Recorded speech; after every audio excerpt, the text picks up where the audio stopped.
ভাইরা আমার, পিছনের দরজা দিয়ে চোর পালায়, পিছনের দরজা দিয়ে ডাকাত পালায়, পিছনের দরজা দিয়ে সন্ত্রাসী পালায়। কোন রাষ্ট্রনায়ক পিছনের দরজা দিয়ে পালায়, এটা পৃথিবীর ইতিহাসের প্রথম ঘটনা। কোরআনের গায়ে যারা হাত দিবে, এই ভূখণ্ড ইসলামের ভূখণ্ড, এই ভূখণ্ড কোরআনের ভূখণ্ড, এই জমিন মুসলমানদের বুকের তাজা রক্ত দিয়ে কিনে নেওয়া জমিন। এই জমিনে যারাই কোরআনের বিরুদ্ধে অবস্থান নেবে, তারাই আস্থা করে নিক্ষিপ্ত হবে।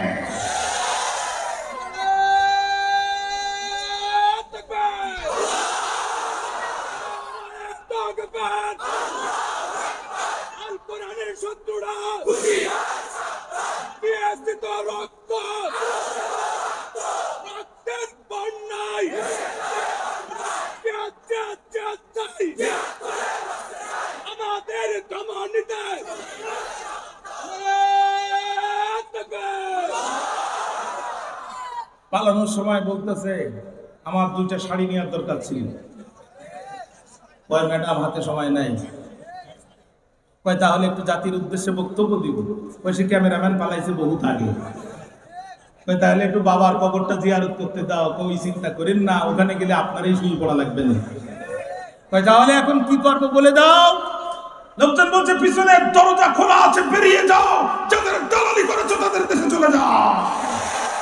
20 বছর আগে মুফাসসিরে কোরআন আল্লামা দেলোয়ার হোসেন সাঈদী অত্যন্ত দায়িত্বহীন কণ্ঠের ঘোষণা দিয়েছিল, টুপি দেখলেই রাজাকার বলে গালি দাও, কোরআন প্রেমিক তাওহীদি জনতাকে আলবদর বলে গালি দাও, দাড়ি রাখলে ইসলামের কথা বললে জঙ্গি তকমা দিয়ে কারাগারে নিক্ষেপ করতে চাও। এই দেশের তাওহীদি জনতা যেদিন মৌলবাদীরা গাছ ধরে ঝাঁকি দিবে, মামুর বাড়ি দিল্লি যেয়ে পড়বা। 3.5 ঘন্টা হেলিকপ্টার আকাশে উড়েছে, কোথাও জায়গা হয়নি। শেষ পর্যন্ত মামুর বাড়ি দিল্লিতে জায়গা হয়েছে। স্পষ্ট ভাষায় বলতে চাই, এই বিপ্লবে কোনো বাম রক্ত দেয়নি, এই বিপ্লবে কোনো শাহবাগী রক্ত দেয়নি। এই বিপ্লবে রক্ত দিয়েছে আবু সাঈদ আর মুক্তের মতো টাটকা ইমানদার মানুষেরা। অতএব আমাদের হাতের প্রতিটি ঘন্টার, প্রতিটি মিনিটের, প্রতিটি সেকেন্ড অত্যন্ত গুরুত্বপূর্ণ। 3টি বিষয় আমাদের সামনে খেয়াল রাখতে হবে।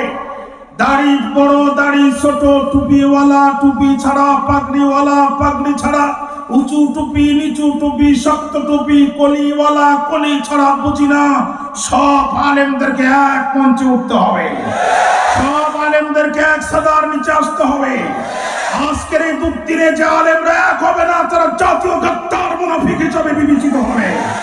2 নাম্বার, কমিউনিজম দেখেছি, ন্যাশনালিজম দেখেছি, সেকুলারিজম দেখেছি, বাবার শাসন দেখেছি, কন্যার শাসন দেখেছি, স্বামীর শাসন দেখেছি, স্ত্রীর শাসন দেখেছি।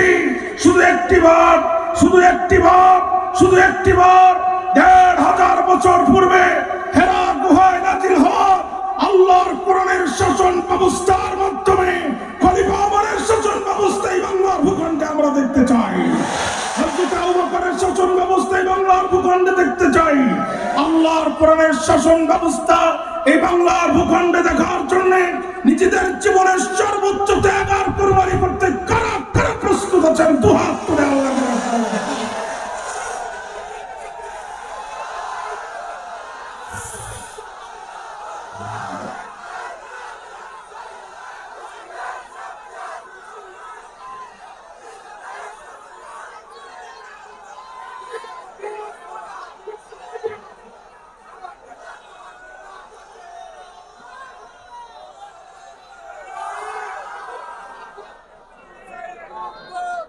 আমার ভাইরা, এই কুখ্যাত 2জন কাফের বুদ্ধিজীবী, আমার দিকে তাকান।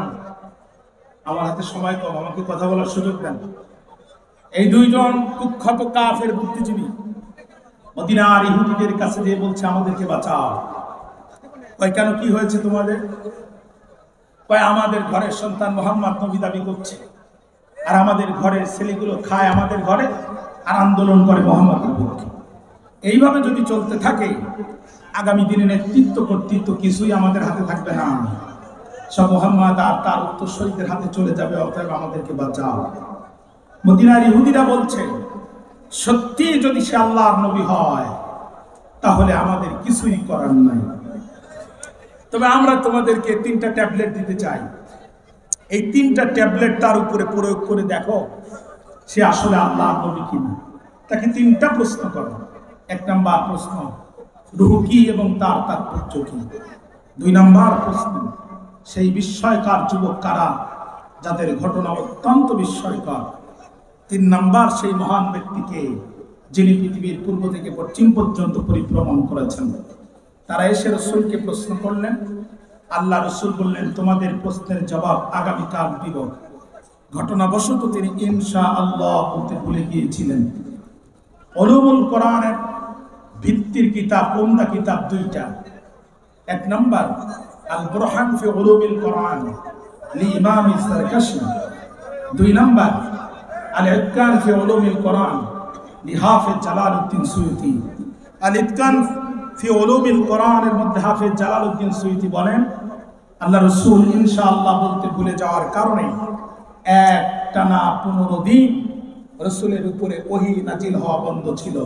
এই সুযোগে মক্কার কাফেররা বলাবলি করতে লাগলো, 3 প্রশ্নের জবাব দিতে যদি 15 দিন লাগে, বাকি প্রশ্নের জবাব কবে দেবে? নবী হয় এত সহজ? আব্দুল্লাহর বেটা মুহাম্মদ সাল্লাল্লাহু আলাইহি সাল্লাম বুঝবে নবী কাকে বলে। আল্লাহ কয়, জিবরিল আর করিস না দেরি, চলে যা তাড়াতাড়ি। ওরা আমার রাসূলকে প্রশ্ন করে অপমান করতে চায়, আমার নবীর পক্ষে ওদের প্রশ্নের জবাব আমি আসমান থেকে সরাসরি দিতে চাই। জিবরিল আমিন চলে আসলেন, সূরা কাহাফ নাজিল হয়ে গেল। দেশের নাম জর্দান, বাদশার নাম দাকিয়ানুস, বৈশিষ্ট্য তার 3টা। জোরে বলেন কয়টা? 1 নাম্বার জালেম, 2 নাম্বার নিষ্ঠুর, 3 নাম্বার মূর্তি পূজক। তাফসিরের নাম তাফসিরে নূরুল কোরআন, পড়বেন তথ্য পেয়ে যাবেন। পৃথিবীর সব স্বৈরা শাসকের বৈশিষ্ট্য এই 3টা। 1 নাম্বার জালেম, 2 নাম্বার নিষ্ঠুর, 3 নাম্বার মূর্তি পূজক। সম্প্রতি আমাদের দেশ থেকে যেটা পালাইছে এটাও দাকিয়ানুস, তবে লেডিস ভার্সন। মাল একই কিন্তু মডেল ভিন্ন। মাল একই, মডেল ভিন্ন। কত বড় জালেম হলে পরে ফেরাউন মুসা আলাইহিস সালামকে হত্যা করার জন্য, ছোট ছোট বাচ্চাদেরকে হত্যা করার জন্য নির্দেশ দিতে পারে। কত বড় জালেম হলে পরে নমরুদ জীবন্ত পয়গম্বর ইব্রাহিম আলাইহিস সালামকে অগ্নিকুণ্ডে নিক্ষেপ করার আদেশ দিতে পারে। কত বড় জালেম হলে পরে স্বৈরাচার কোরআনের হাফেজকে হত্যা করার পর কলিজা ঠান্ডা হয়নি, বুকের উপরে দাঁড়িয়ে ড্যান্স করেছে, নৃত্য করেছে। কোন বিড়াল মারা যাওয়ার পরে মৃত বিড়ালের বুকের উপরে কোনো জীবিত বিড়াল নাচানাচি করে না। মৃত কুকুরের বুকের উপরে কোনো জীবিত কুকুর নাচানাচি করে না। মৃত শুয়োরের বুকের উপরে কোনো জীবিত শুয়োর নাচানাচি করে না। যে কাজ কুকুরে করে না, বিড়ালে করে না, শুয়োরে করে না, সে কাজ স্বৈরাচাররা করে, জানেন না করে। দাকিয়ানুস সারা দেশে ডিক্রি জারি করে দিল, অর্ডিন্যান্স জারি করে দিল, মার্শাল ল দিয়ে দিল। আমার দেশে থাকবে যারা, মূর্তি পূজা করবে তারা, মূর্তি পূজা করবে না যারা, 2 ভাগে ভাগ হবে তারা। 1 ভাগ যাবে আয়না ঘরে, আর 1 ভাগ যাবে ক্রস ফায়ারে। এখন বলেন তো, আমরা মুক্তি পার্টি না তৌহিদ পার্টি? জোরে বলেন। 3 রাস্তার মোড়ে মুক্তি, 4 রাস্তার মোড়ে মুক্তি, স্কুলের সামনে মুক্তি, কলেজের সামনে মুক্তি, বিশ্ববিদ্যালয়ের সামনে মুক্তি নির্মাণ করে যারা, ফেরাউন আর নমরুদের প্রেতাত্মা তারা। আমাদের জন্ম হয়েছে মুক্তির বিরুদ্ধে সংগ্রাম করার জন্য, মুক্তির ইবাদত করার জন্য আমাদের জন্ম হয়নি। এই দাকিয়ানুস, আপনারা দয়া করে বসে পড়ুন, মোবাইলটা সেটিং দিয়ে বসে। আপনারা বিরক্ত হচ্ছেন, আমার মনে হচ্ছে। মনোযোগ আছে আমার দিকে। দাকিয়ানুস সারা দেশে ডিক্রি জারি করে দিল, আমার দেশে থাকবে যারা, মূর্তির পায়ে সিজদা দিবে তারা, দিবে না যারা, ক্রস ফায়ার অথবা আয়না ঘরে যাবে তারা। এই আইন করলো যখন, সারা দেশের মানুষ মেনে নিল, তখন মানল না যারা, 7 জন যুবকের একটা গ্রুপ, তারা এক হয়ে বলছে, শোনো, যে মূর্তির মুখে কুকুরে স্প্রে করে, সুযোগ পেলে যে মূর্তির মুখে কুকুরে প্রস্রাব করে, এই মূর্তি কোনোদিন আমাদের রব হতে পারে না। অতএব জীবন দিব, ইমান দেব না। জীবন দেব, কারণ জীবন গেলে জীবন পাবো, ইমান গেলে ইমান পাবো না।